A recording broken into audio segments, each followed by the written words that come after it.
The last time that we were on the show, within a span of a month, there were 3 mass shootings that happened in the U.S. between our shows. We had the Buffalo one at the supermarket. We've had the one in Texas just recently, and then the other day in Tulsa at a hospital campus shooting. Mass shootings. There's a lot of mass shootings that's happened. I mean, I can talk about this one here in Tulsa, Oklahoma. 4 people were killed in a hospital campus shooting.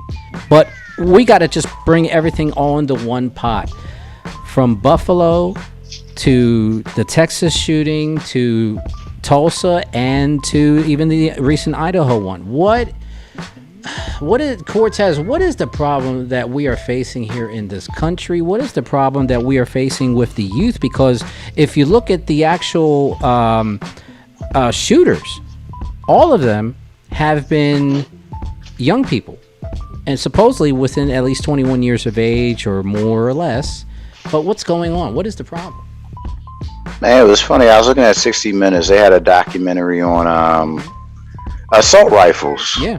And, how much damage they can do. Mm-hmm. And I didn't realize how bad. I knew they were bad, but man, I know how bad they had. Like a silicone test subject. It's like a gelatin type mold or whatever. And they shoot the bullet through it. Yep. And they just shot one bullet through this thing. Mm-hmm. And first they shot from a regular Glock, man. Okay. The Glock bullet went straight through the mold and did its damage, whatever. But when they used the assault rifle, man, that shit went into the actual mold and just tore the insides of it up, man. Yep. So they were, needless to say, to summarize the whole story, if you get shot with a automatic, once you get to the hospital, they got to do reconstructive surgery on certain organs in your body because it just shatters your insides. Oh hell yeah! Like if you get shot in the arm, you gotta get reconstructive surgery on that arm because it just tears up the tissue. It just tears it down. And plus, on top of that, I didn't realize this either. It can shoot through concrete, man. Oh hell yeah! Yeah. So we got mental illness, man, as well as we need to these assault rifles. They gotta get banned, man. I mean, they don't have any place in this country, man. Right.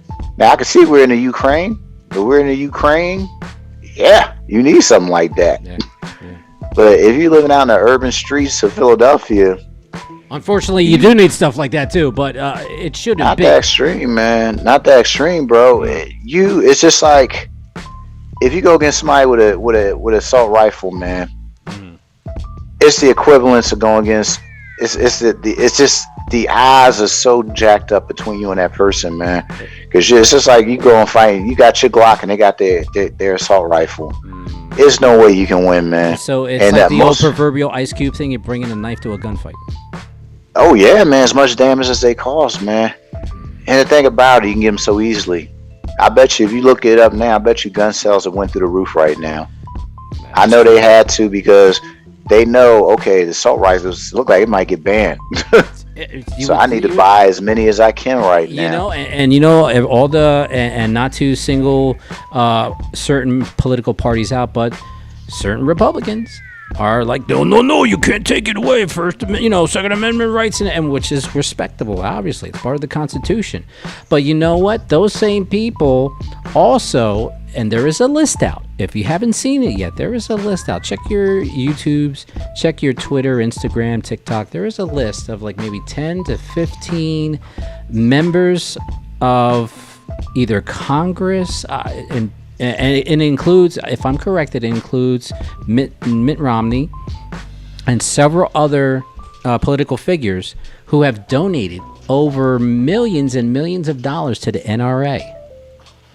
So now when you hear them talk about, we got to protect the Second Amendment rights and everything, it's not really more than just that. It's more they're trying to keep their political aspirations and their plans that they already have set up intact. They're hooking up with the NRA and say, hey, look, I'll try to pass this for you. I'll give you $10 million we can work something out. So it's interesting. If you look it up, it's online. but there's a list of like 10 to 15 senators or political figures that have donated to the NRA, and we're talking like $2 million, $3 million, $10 million to the NRA. And of course, our hearts and prayers are with the families of the deceased. But yet, you are contributing to the arms that are killing the people. GPS. I think what they need to do. Cortez. I'm sorry. No, go ahead, Cortez. Then GPS. If they would have showed the pictures, because they also showed it was a mass shooting at a church, man. Mm-hmm. The first responders that went up in there, they said, man, that joker went to work up in there. We couldn't even recognize some of the bodies. Mm-hmm. They were so tore up, man, from these guns and stuff, from these assault rifles. I feel as though we need to see images like that, man. They need to send those kind of images up to Congress and say, look, this is what it looks like, because their kids are not going to these kind of schools, man. They're not out there. They're very insulated, man. A lot of these senators are very insulated. If you ask them, have you ever suffered from gun violence, they probably going to tell you no. If they experience it, or they can, I really think they don't have no empathy, man, because it's not affecting them. It's not affecting them, man. Now, it almost did when January 6th rolled around. Almost did, but now, it's a good point though that you brought up, Cortez, and I'm gonna swing this to GPS real quick. If these mass shootings were in schools that were attended by offspring of political figureheads, Democrat or Republican, do you think that these gun laws to restrict, let's say, the AR-15, the assault rifles, would have been automatically put up? Oh, instantly. You wouldn't be able to find an AR-15. As a matter of fact, if you had one, you'd be told that you got to turn it in. And I think you probably need something like this, maybe to wake them up, or maybe people need something. Maybe people need to go to a school where their congressmen and senators send their children and see the difference. See if it would ever happen. I mean, my son's out of school now, but I still worry about him running around out here in the street. I get a phone call, I'm like, please don't let this be anything bad. Sometimes it's going to be, sometimes it's not going to be.